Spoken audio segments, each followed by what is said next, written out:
Hello and welcome to the Lib Dem Podcast. I'm delighted to be joined not just by our regular Richard Kemp, but also Jim Hancock, who is the former deputy editor of BBC North West, to talk to us about his impressions of what's going on at the moment, communication from the government, the state of journalism, how journalism deals with accusations of fake news and everything else that's happening at the moment. So a big warm welcome to Jim. Thank you very much for joining us. My first round of applause from Richard Kemp. Just to clarify, I was BBC's Northwest political editor Yes. in 1998, 2006, and way back I was Granada's political editor. So, and I'm on and off, I've been mostly in the Northwest, although did some work in the lobby at Westminster. Where do you start with that one then? Yes. Well, I think the first place to start is obviously we've just had the latest kind of clarification, non-clarification from the government. So as someone who deals with comms, how are you feeling the government approach to the coronavirus has gone, particularly on recent days? Well, if we just take the recent days, I think it was hugely problematic for Boris to do a statement on Sunday night, and then a 50-page document comes out 24 hours later. And as much as the government might want to deny it, I listened very carefully, and the implication on Sunday night was that people should go to work on Monday. Exactly. Yeah. Now, as people have said, when something like the budget happens, you get the Chancellor makes a statement, and immediately afterwards we're all issued in the lobby with masses of tomes outlining the detail of everything. Obviously, you can't go into great detail, but in terms of parliamentary procedure, Lindsay Hoyle, who's incredibly mild-mannered compared to his predecessor, he'd flagged up how annoyed he was that Parliament wasn't addressed first. So I can't for the life of me see why a statement couldn't have been made in Parliament. I mean, everyone would have covered it. All right, it wasn't Sunday night at 7 o'clock, which is it is normally a time when families should be gathered around, but at the moment everyone's gathered around their hearths anyway, so that doesn't work either. So I think that was badly handled. All sorts of hairs were set running, some of which has been clarified since. Yeah. But didn't he make actually? He led off inappropriately at Prime Minister's Question Time. Then he recorded the broadcast on Thursday, which he then put out on Sunday. Because after he recorded it, all the hairs appeared in the paper the next day. So it wasn't even strategically planned, was it? No, I mean, that was the other thing. I mean, you and I know how these things work, John and Richard. For 4 or 5 national newspapers last Thursday to say Monday is Freedom Day. Yeah. There has been some pretty high-level briefing of more than, sometimes a paper can go off on a tangent with a pretty poor tip-off. But once you get that, there was clearly a wish to project far more optimism. Now, whether some later statistics came in, because it was a very sharp U-turn on the Friday.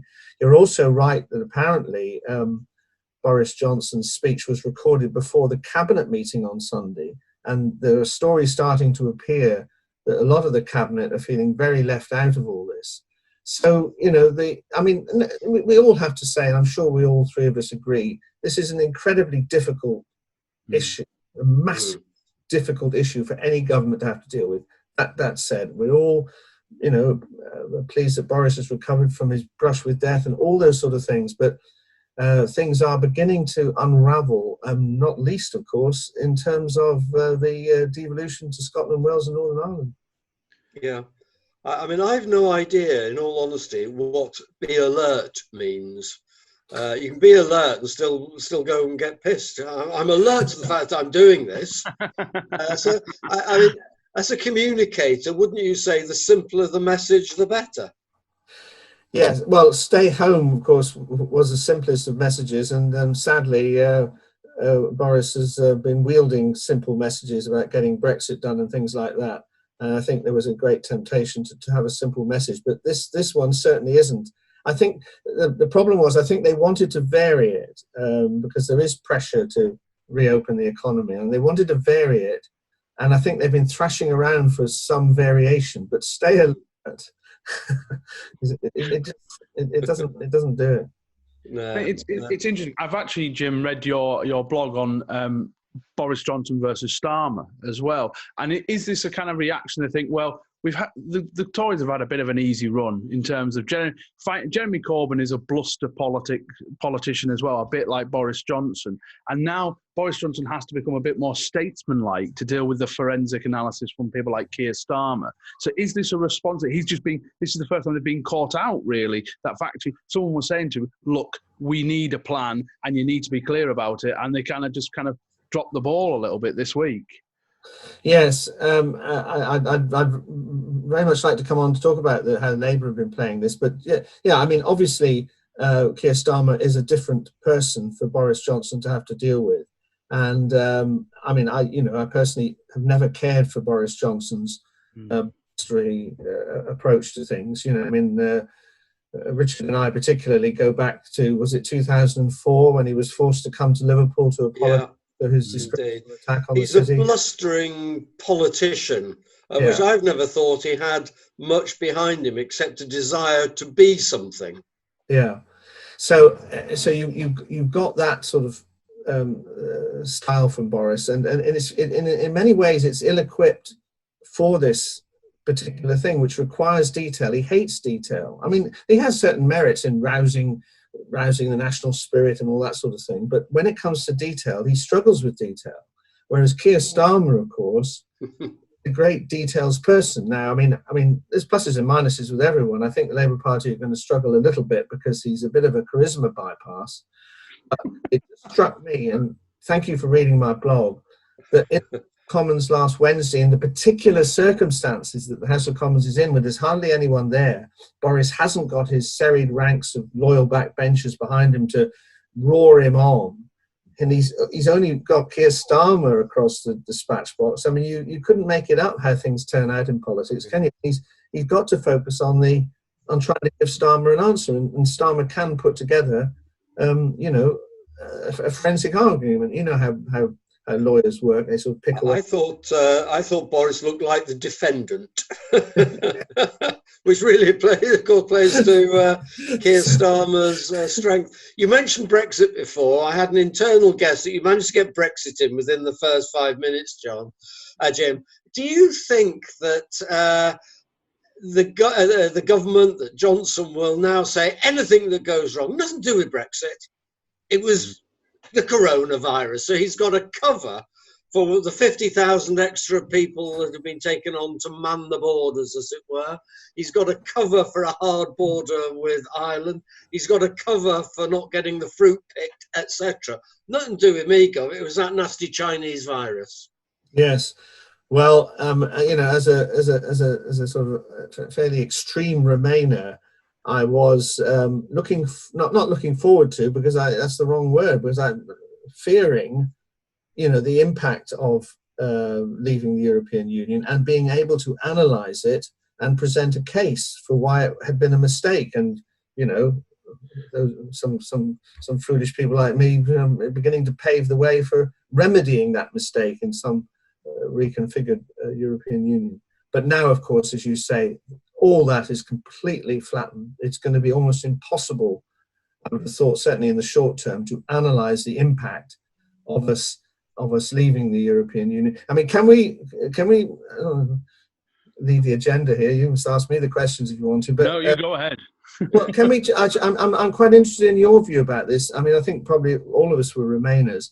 But I'm not happy, this was one of my arguments. I'm not happy being in this state where we have no say and that we are still subject to European regulation. So I think I'm coming to the view that I do want to deal and to actually leave at the moment. I don't think we can prolong this uncertainty for very long, but maybe you have a different view about it.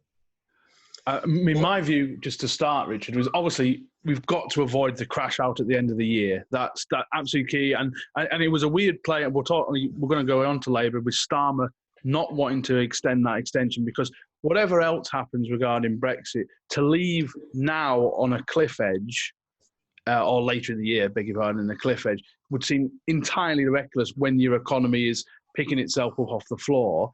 But would I, a bit like yourself, would I prefer some sort of deal than that cliff edge? Of course I would, because it would protect more people. I'm as fervent Remainer as you could get, but actually it's about, and whether it's a local politician, it's about protecting people. and the harder the Brexit, the more people get hurt. Now, I understand that's a slightly more difficult political journey for the Lib Dems than just, bollocks to Brexit and all that sort of stuff. But that Leave versus Remain argument has now gone. It's how we manage the Leave, and then much later on, when we start having discussions about whether we want to join the single market or whatever else, or hopefully stay in it. But Richard, your thoughts? Well, I think it's a question of the political as well as the practical now.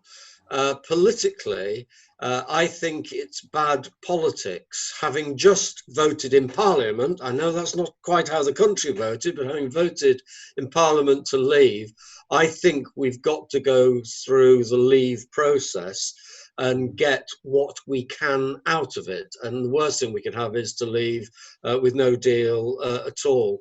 I didn't support pre-COVID the idea that we would immediately start either a revoke the revocation or an immediate campaign to go back into Europe. Because if we do that, then we're just talking about almost the Civil War, which buggered up politics for the last 3 years. I think there's got to be a time now in which, difficult though it will be, we will assess what I'm sure will happen, that Europe will progress quickly and we won't out of the coronavirus. And I think it's 4 or 5 years before even ardent pro-European people like me can say now is the time to start a campaign to go back in. Yeah, I do just wonder about, I mean, obviously I wish the 27 well. One has to say there are tensions in Europe. My friends are constantly on my back pointing this out. I mean, obviously the issue of the crisis, the immediate crisis, did provoke some quite tense moments between Germany and the Netherlands and the southern countries.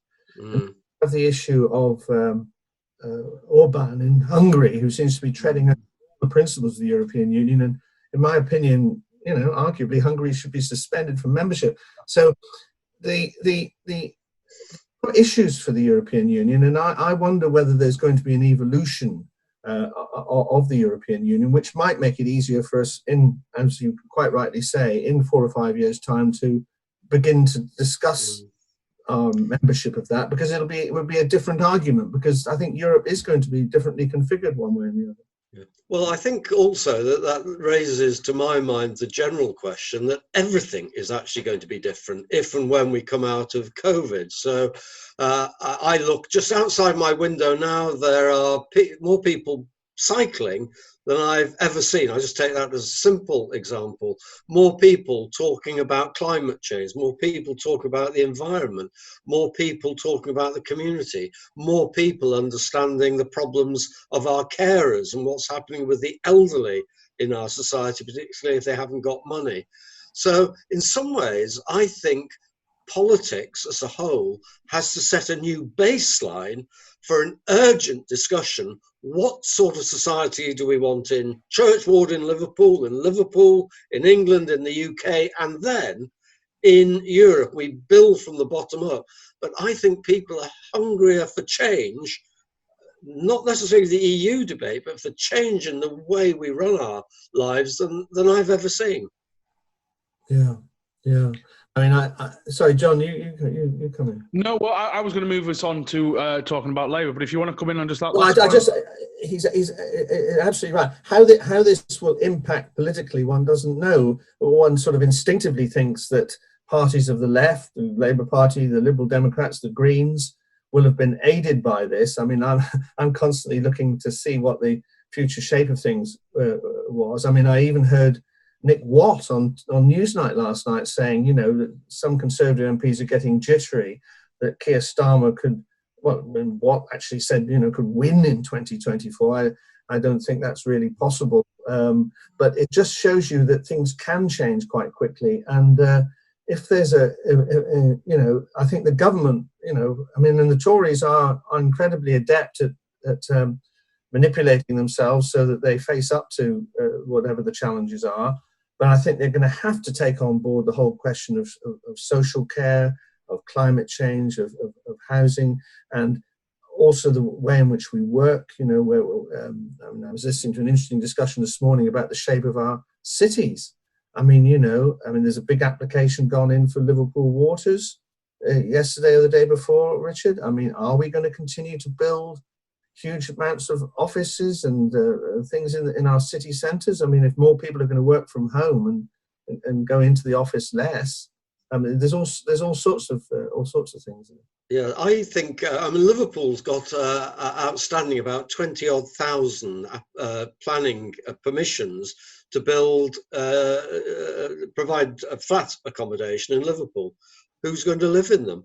I haven't got a clue. Who's going to have the money? And perhaps in the short term, who's going to have the money to build them if they don't know who's got it? Now, what happened in Liverpool, and to a lesser extent in other cities, is that after the 2008 crash, the decent developers just disappeared, and we were left with all sorts of phony developers who've half-built buildings all over our city.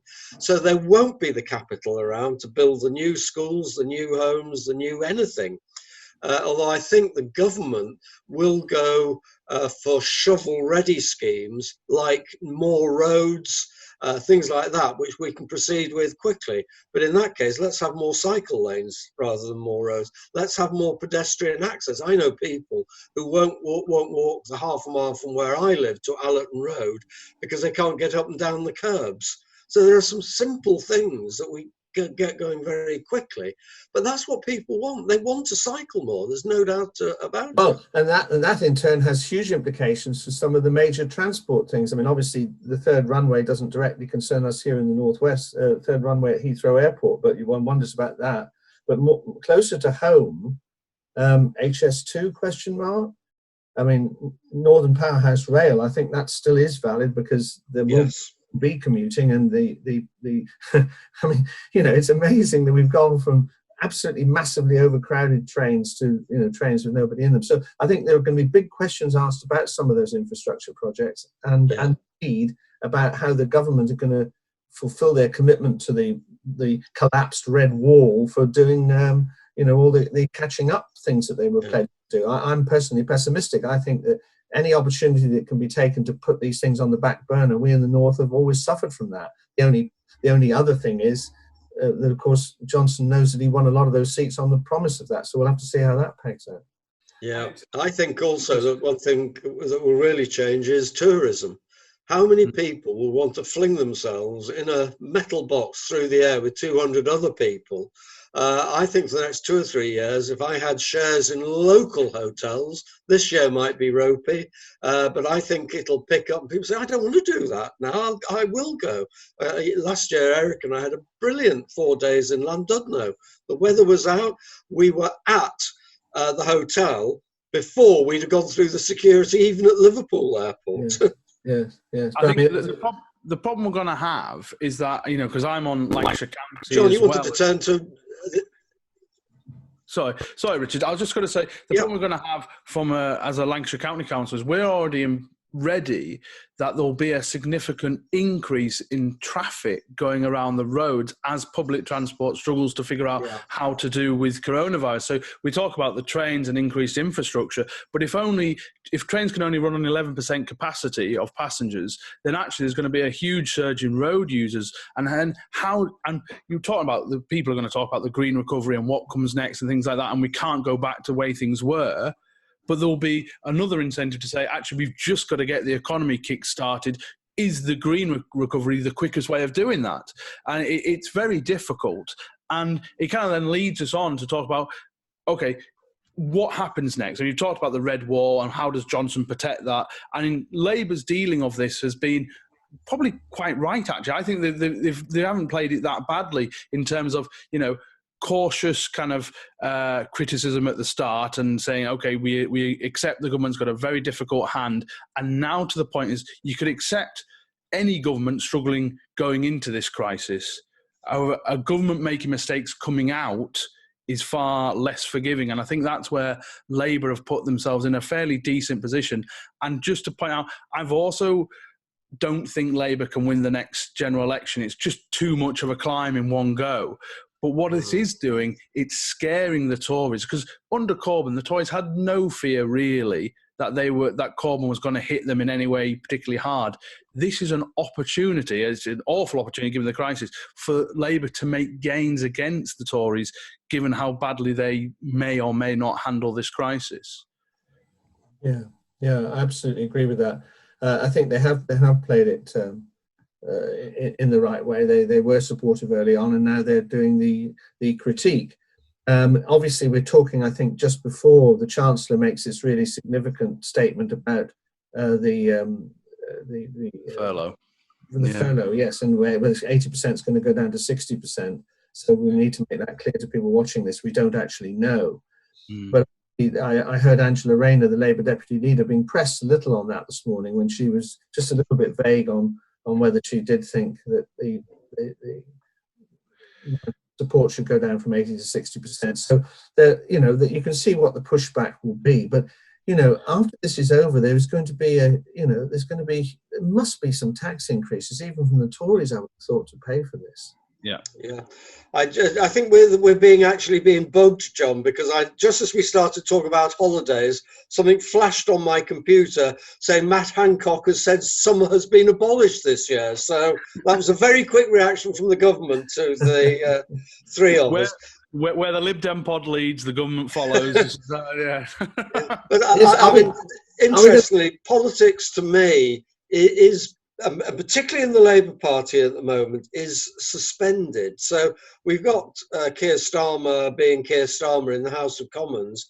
He's unassailable from the 4 Labour MPs in Liverpool who loathe him. And there's more than that, because let's not forget, Momentum might have hit a high water mark, but before they started coming down, they got loads of people there. There are people there who still want to deliver Jeremy Corbyn's manifesto. I think it was only the Blairites like Starmer who lost them the last election. Now, they're not able to meet at the moment, but the time will come pretty rapidly when they will be able to meet. And Starmer is not going to be able to glide along because he'll have to be watching his back in a very different way. Well, I hear what you say. I sort of think that there may be quite a lot of pressure for Starmer to be given a chance. That the Corbyn project was so massively repudiated.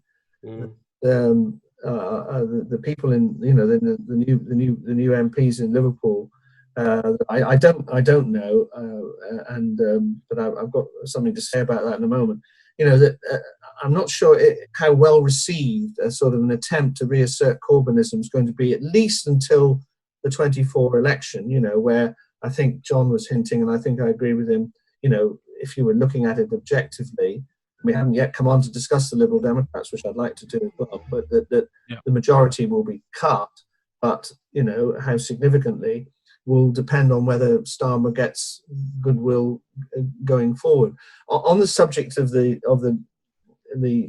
representations of the cities, the thing that worries me is that the people who've been replaced in Liverpool are not of the stature of the people that went before them.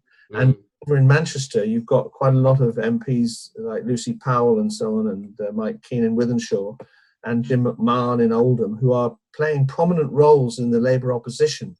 And Merseyside, with the exception of the MP for Wirral South, who's in charge of shadowing sport, they're not very well represented in the shadow cabinet. So the voice of the Merseyside is not very well represented at the moment.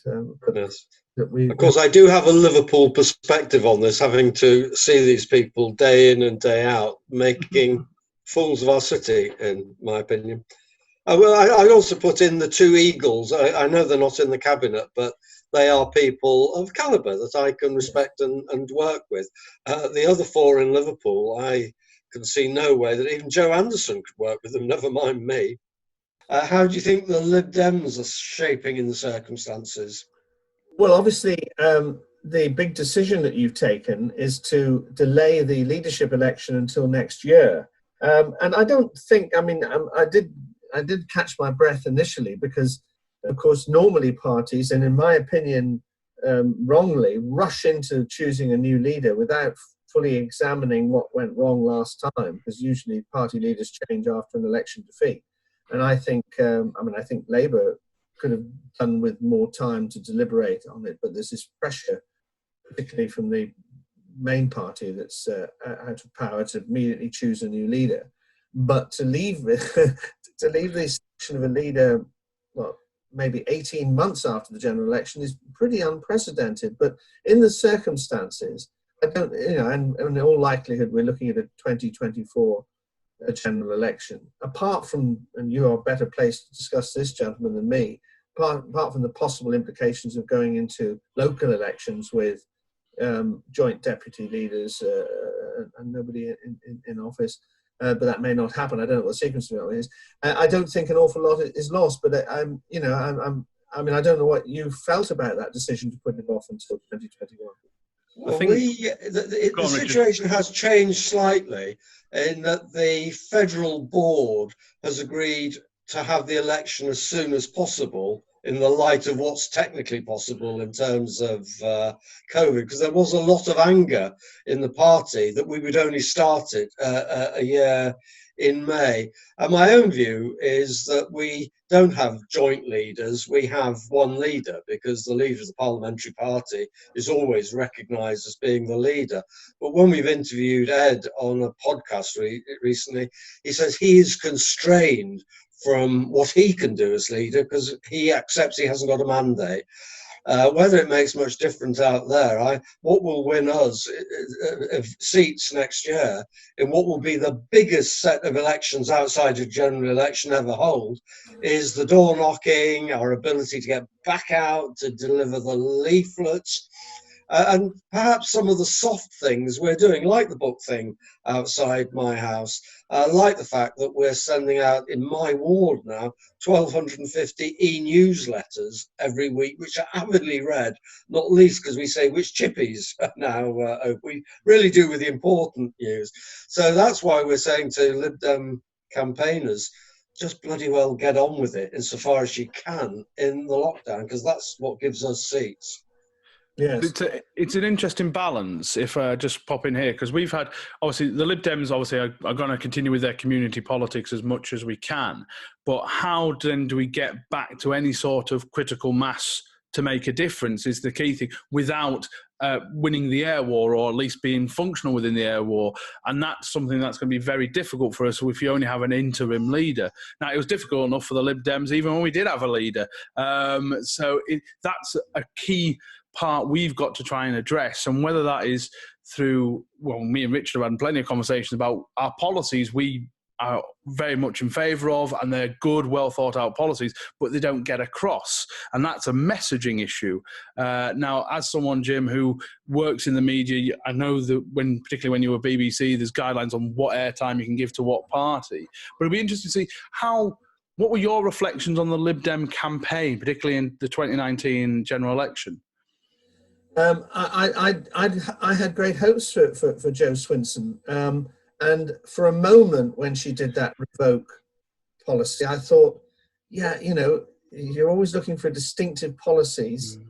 This is the problem for the Liberal Democrats. How do you get your voice heard? How do you show a distinctive policy? And for a moment, I thought revoke, yeah, that shows the real sort of determination. On reflection, it became a real albatross around your neck, and it allowed people to say that you weren't democratic, that you were, really sort of in the face of the voters, and so it came to dominate the campaign. I just think the calling of the election was just bizarre. I mean, the way Labour, it was almost like, you almost think that sort of certainly the moderate elements of the Labour Party wanted to smash Corbyn and sort of support it going into a general election, which we sort of knew what the outcome was going to be, not the size of the majority, but it was just everything was in Boris's favour there. But I do, in retrospect, think it was a mistake by Jo and colleagues to go for revoke, with sort of disastrous consequences. I mean, the question now is, how do the Liberal Democrats position themselves? Again, there's a lot of doubt as to what position will be going out of this. I mean, you know, in one sense, we could see the Conservatives massively discredited for their handling of the virus and very much weakened. And then you've got a more moderate Labour Party. Don't overdo it, but you know, and so what is the Liberal Democrat message going to be?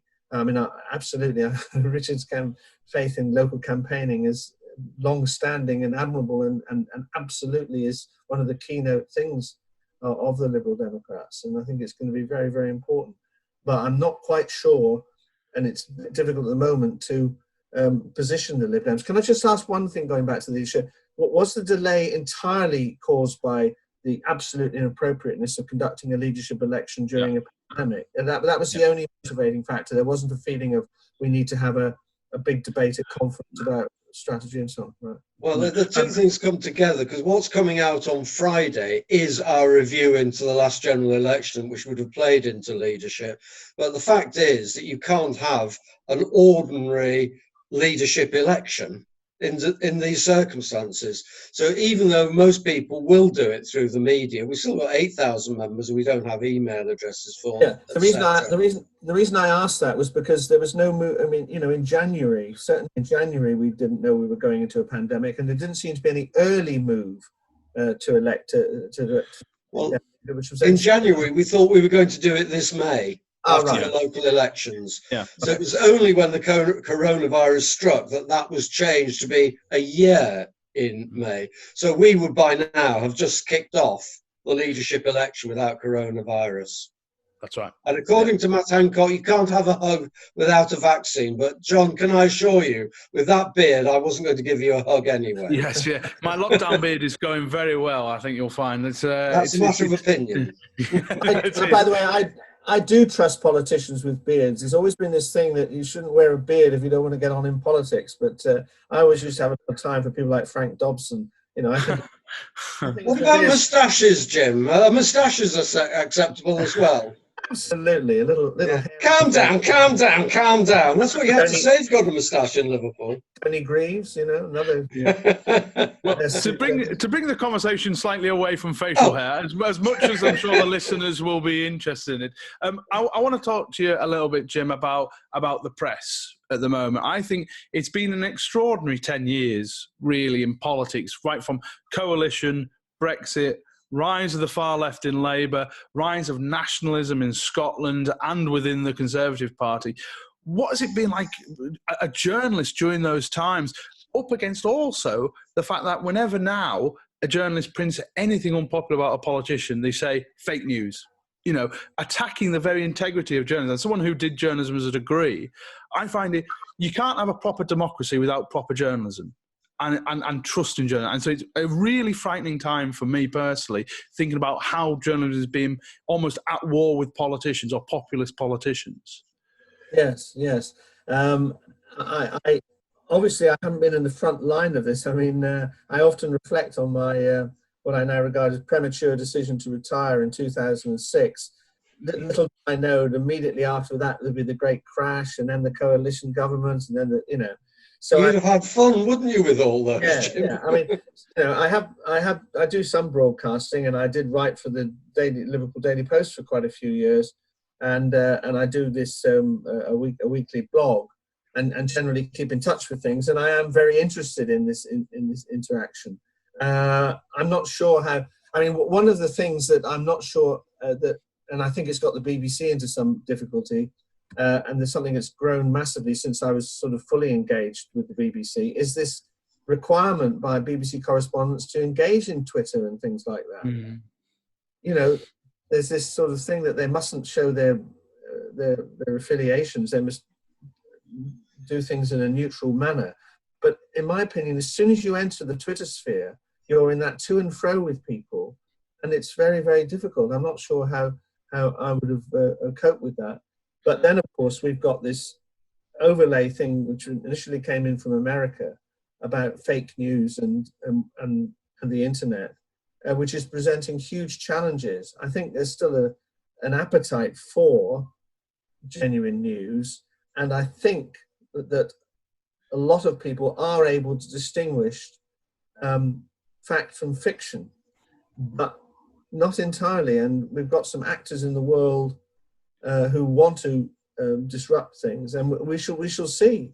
I mean, I would have thought it's not conceivable the Russians can affect the next general election in the United States in the same way as they did before. I think we're all on a bit more of an alert. But it's a complex world. And we've seen, what I find so depressing is that we've seen a propensity amongst some people who want to believe fake news and want to create preposterous stories and have some political impact, even if the story itself isn't true, which is actually causing a resurgence of the far right, the assertion of sort of nationalism over working together. And just to say one other thing, I don't know about you, but I had strange feelings about the VE Day celebrations. The absolute total admiration for all our servicemen and people who fought that war. But, one of the reasons for fighting the war, and particularly the expertise that was brought to bear after the Second World War, which wasn't brought to bear after the First World War, the treatment of Germany, the creation of durable international institutions, which was done after the Second World War, to some extent, one wonders whether that's unraveling now. And I felt mildly depressed rather than, to celebrate the 75th anniversary, because if all that death and destruction meant anything, it was that to build a better, more collegiate world, and I just see some of that unraveling. This is how I celebrated VE Day. I don't know whether you can see it, but it's a picture of my dad in the window, and he would have been appalled at what's happening now, but he was a VE Day hero, because on D-Day he was one of the first people to go out. And I'm picking up that point as well, Jim. It's interesting, if you look at Brexit, the older generation didn't vote for Brexit. The people who fought the war against the Jerrys actually appreciated Europe. It's the Mark Francois of this world, this jumped up Captain Mannering lookalike, and people of his generation who think they remember the war, who didn't like Europe and being with Johnny Foreigner. And that's going to come down to a point that I also want to go on to, is about how people get their news. Now, we know since 2010 there's been over a 52% drop in national newspaper readership. We do know there's also been a rise of people who only get the entire news they receive, so don't actively go watch the news at 10 or anything like that, entirely from social media, and in particular Facebook. So it's a real struggle to think of, because we're not talking about the people like myself who watch Newsnight from the age of 16. I know I'm weird. I get that. The average Joe isn't picking up vast amount of news and it isn't a part of their life. So how then does journalism, both locally and on a national scale, filter out so that so Donald Trump says, you need to inject yourself with disinfectant and stuff like that, that isn't the only thing they hear. They hear actually the facts that disprove it. Yeah, in one sense, one would hope that the education system, we are educating our children, and that people are educated and are therefore able to filter this out, even if they don't read a newspaper. But I mean, the position is really stark. I don't know anyone under the age of 35 that's reading a newspaper. I actually enjoy the tactile experience of reading a newspaper and not looking into the screen. I mean, there's something in the paper today about people who are going to spend 34 years of their life looking at a screen one way and the other. So I like the tactile nature of a newspaper, but I have to be honest with you, I'm not sure that they are going to be around for much longer, but the economics of it. And therefore, you talk about, the huge proliferation. I mean, there's all sorts of, there's not a lack of news out there. It's in various forms, and it's much easier to start a website now and all this sort of thing. But it's the quality of the journalism that one is really worried about, and this desire for instant answers to things which are quite complicated. Now, whether there's going to be a reaction to all this, because again, a thing I heard overnight on the World Service when I couldn't sleep was a survey showing a huge lack of trust in Facebook and things like that. I mean, some people are saying there's been a bit of a boost because obviously people can communicate using the internet, but the level of distrust, only about 19% of people actually trust what they see, and they regard Facebook and Google and people like that need to be more regulated. But it's extremely complicated. Now, then we come to the BBC. It's very interesting. And immediately after the general election, in their triumph, the Tories immediately launched a massive attack on the BBC. I'll be surprised if we hear that again. Yes. I've got plenty of criticisms of the BBC, but overall, I think it's an institution that has once again in this situation shown itself to be valuable. And BBC local radio as well, which in these sort of times is absolutely invaluable and will never be provided by the commercial sector. But then ITV itself is facing challenges from Netflix. So it's a very turbulent time, and the danger is that people just want superficial answers. They're very, very. I mean, I don't want to sound patronising, but when you get that "Get Brexit Done" sort of slogan. You can see how Make America Great Again, you can see how that has an impact. I mean, politically, it's up to you guys to invent a nice short slogan for liberal democracy and to fight back on those grounds. But my feelings are, I am quite concerned about it, but I would just hope that, the young people who aren't reading the newspapers have got some discernment, and that there may be, because nothing is forever, there might be a thirst for long-form journalism, albeit being delivered, in different ways. I think we have to be careful about overplaying the messaging on social media. When I look at my Twitter feed and look at all the angry, aggressive ones, and I do pick up a few, it's not 1% of my Twitter feed. When I generally look at Facebook, it's just that there are 1 or 2% who are on 30 or 40 times a bloody day to make their point with capital letters all over it. In the old days, we used to call them green letter people, because you knew you'd get a bloody envelope with green ink on, and oh dear, it's one of them. And they'd be writing on 18 sides, and then they'd be up the sides as well to make sure they got the point over, and you put it straight in the bin. And I suspect that a lot of these tweets and Facebook things just get ignored. And when you look at the people who believe, should you inject yourself with bleach, they're people from a particular political viewpoint and perhaps with a particular intellectual capacity. Doesn't that sound snobbish? Well, my point isn't really about the viewer. It's about how we challenge the people making these points. We all know that, local journalism is virtually all but disappeared. I had a very good relationship with a local newspaper reporter. He left to go into the private sector to do other stuff. And, basically the whole thing felt we've got journalists doing 3 jobs. Absolutely. And so you now have vital, important decisions happening on a local level that get virtually no scrutiny from the press whatsoever. There is this BBC scheme. The BBC pay for local democracy people who are meant to work in local papers, and there's meant to be a sort of symbiotic relationship with the BBC. I don't know whether that is actually working in Lancashire. It's certainly working in Liverpool, because each of our councils has what's called a local democracy reporter attached, and they sort of report to a professional political editor. Without that, it would be even worse than John described it.